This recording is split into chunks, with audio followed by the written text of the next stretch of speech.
Shalom Bapak Ibu Saudara yang dikasihi oleh Tuhan, kita bertemu lagi dalam sermon pada hari ini.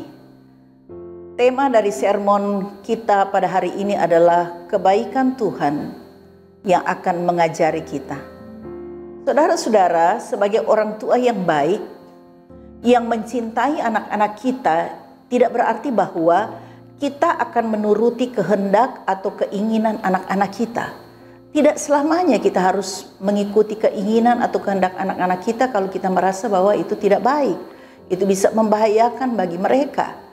Saudara-saudara, sebagai orang tua yang baik juga, yang mencintai anak-anak kita, kita pun tidak harus memenuhi semua permintaan anak-anak kita, karena itu akan membuat anak-anak kita menjadi anak-anak yang manja, anak-anak yang tidak akan bisa menjadi dewasa dan tidak bisa mandiri. Begitu pula sebagai orang tua yang baik, yang mencintai anak-anak kita, bukan berarti kita tidak akan pernah memarahi anak-anak kita ketika dia sudah bertindak yang sangat membahayakan bagi dirinya atau membahayakan bagi orang lain, atau itu akan membahayakan dia untuk masa depannya.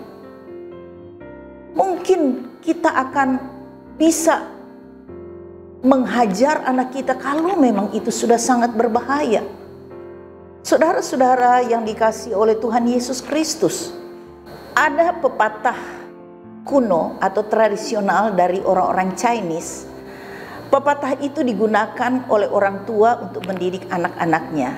Pepatah itu berbunyi demikian: memukul itu karena sayang dan marah itu karena cinta.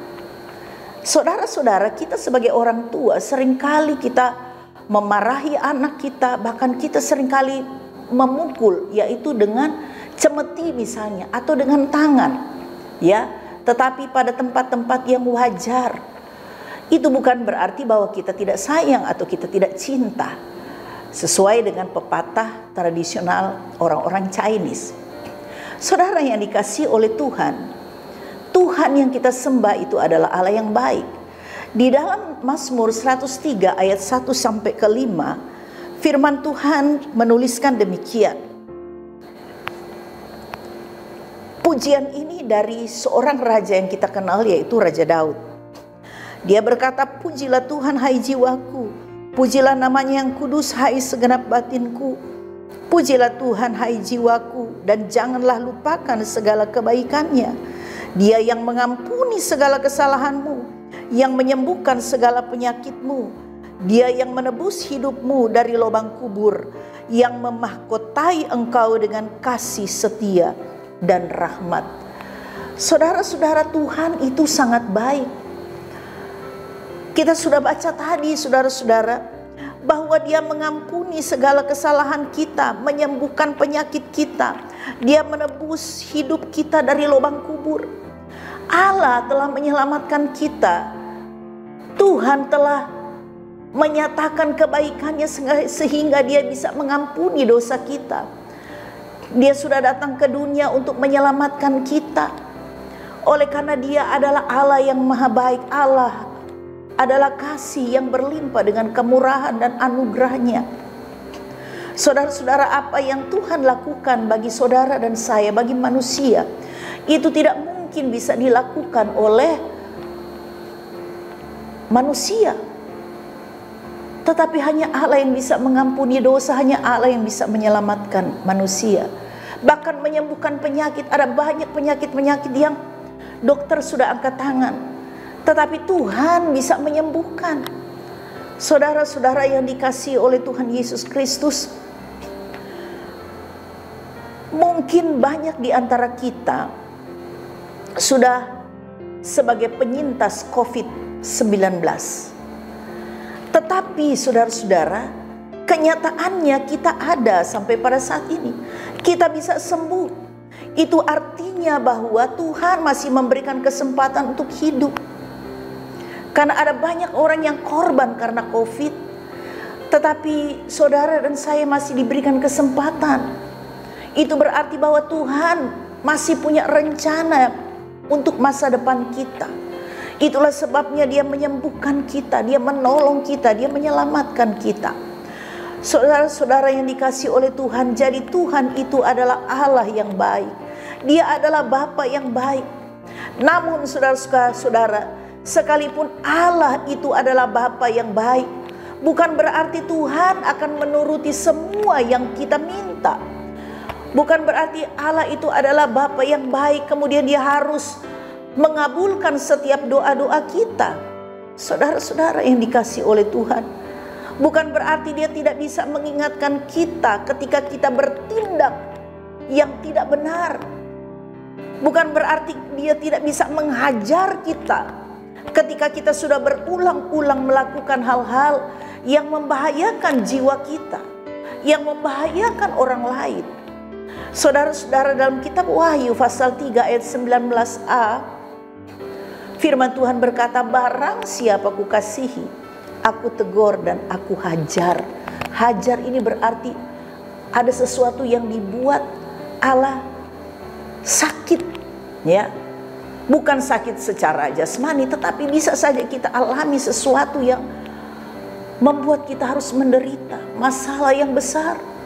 Karena Tuhan punya tujuan agar dengan cara begitu kita bisa bertobat. Dengan cara itu maka rencana Tuhan akan digenapi dalam hidup kita. Saudara-saudara, Ibrani 12 ayat yang kelima, ya, Ibrani 11 ayat yang kelima sampai ayat yang ke-8, firman Tuhan berkata demikian. Dan sudah lupakah kamu akan nasihat yang berbicara kepada kamu seperti kepada anak-anak? Hai anakku, janganlah anggap enteng didikan Tuhan, dan janganlah putus asa apabila engkau diperingatkannya. Karena Tuhan mengajar orang-orang yang dikasihinya, dan Ia menyesah orang yang diakuinya sebagai anak. Jika kamu harus menanggung ganjaran, Allah memperlakukan kamu seperti anak. Dia, di manakah terdapat anak yang tidak dihajar oleh ayahnya?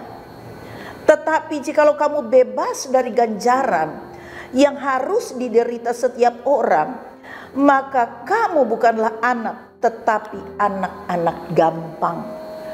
Saudara yang dikasihi oleh Tuhan,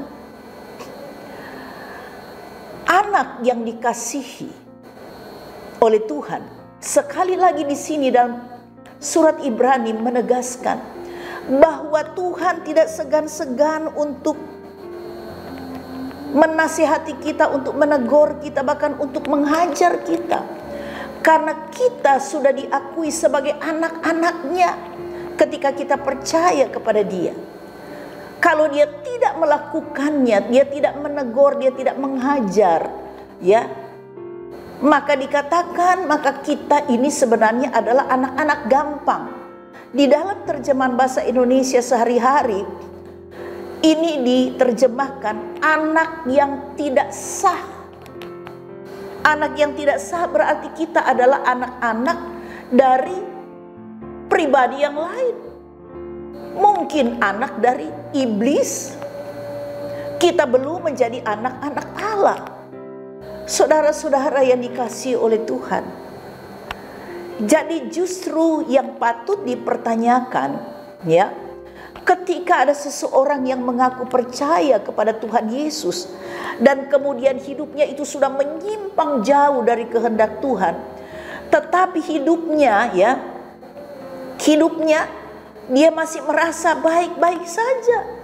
Dia sudah jauh dari Tuhan, dia sudah melakukan hal yang jahat, tetapi hidupnya sepertinya tetap diberkati Tuhan, ya, berkelimpahan, dia sehat-sehat, tidak ada masalah yang membuat dia harus tertekan dan menderita. Semuanya beres dan menyenangkan. Saudara-saudara, justru itulah yang berbahaya. Karena mungkin saja kita termasuk golongan anak-anak yang gampang, anak-anak yang tidak sah. Mungkin juga Roh Kudus sudah meninggalkan kita, sama seperti Firaun, ya. Dia sudah dikeraskan hatinya oleh karena sudah berulang-ulang firman Tuhan datang kepadanya untuk melepaskan bangsa Israel. Tetapi dia mengeraskan hati, padahal dia sudah melihat bagaimana Allah orang Israel itu telah menunjukkan kuasa dan mujizatnya di depan matanya. Begitu juga Saul. Roh Kudus sudah undur daripadanya. Saudara-saudara, jadi justru dipertanyakan, kalau kita sudah melakukan hal yang jahat tetapi keadaan kita baik-baik saja, mungkin kita adalah anak-anak gampang, kata firman Tuhan. Saudara-saudara, itulah sebabnya yang patut kita sadari, ya. Proses yang kita alami saat ini, ya, sekalipun mungkin itu menyakitkan, tidak baik, itu justru menunjukkan itulah penyertaan Tuhan bagi kita, supaya kita tidak binasa, supaya kita boleh kembali kepada Tuhan, supaya kita bertobat. Sebab itu Wahyu 3 ayat 19, ya. Ayat 19 tadi, saudara-saudara, dikatakan, orang yang kukasihi aku tegur dan kuhajar. Sebab itu relakanlah hatimu untuk bertobat. Saudara-saudara yang dikasihi oleh Tuhan, apa yang kita alami itu adalah bukti penyertaan Tuhan, supaya kita menjadi dewasa secara rohani dan kita memiliki iman yang benar, iman yang murni, sehingga kita berkenan di hadapan Tuhan. Mari saudara, tetaplah percaya kepada Tuhan, kepada Yesus Kristus yang adalah Allah kita, karena Dia adalah Tuhan yang baik. Allah itu adalah Bapa yang setia. Sekalipun mungkin kita seringkali mengalami kegagalan, tetapi Tuhan tidak akan membiarkan hidup kita berakhir dengan sia-sia. Dia tahu apa yang terbaik yang harus Tuhan lakukan bagi kita. Endingnya pasti baik. Karena itu tetaplah bersyukur dalam segala situasi, dan belajarlah untuk selalu berdiam di dalam hadirat Tuhan, supaya kita bisa mengenal dan mengerti hatinya Tuhan. Saudara-saudara, Roma 8 ayat 28. Kita tahu sekarang bahwa Allah turut bekerja dalam segala sesuatu untuk mendatangkan kebaikan bagi setiap orang yang mengasihi Dia, yaitu bagi mereka yang terpanggil dalam rencana Tuhan. Kiranya firman Tuhan pada hari ini memberkati kita semua. Puji Tuhan, mari kita berdoa.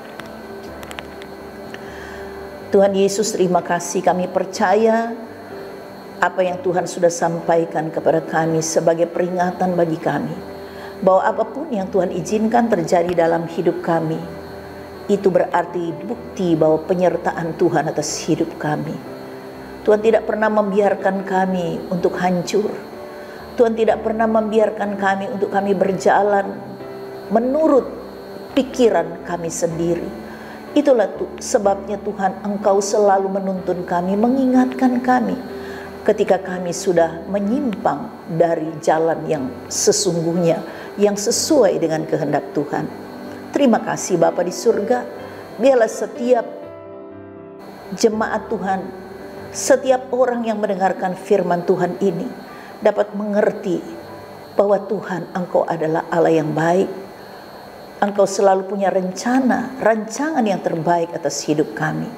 Itulah sebabnya Tuhan mengajar kami supaya kami selalu bersyukur dan tetap melakukan apa yang menjadi kehendak Tuhan dalam situasi apapun. Terima kasih Bapa di surga. Inilah doa dan ucapan syukur kami di dalam nama Yesus. Kami sudah berdoa, kami mengucap syukur. Haleluya. Amin.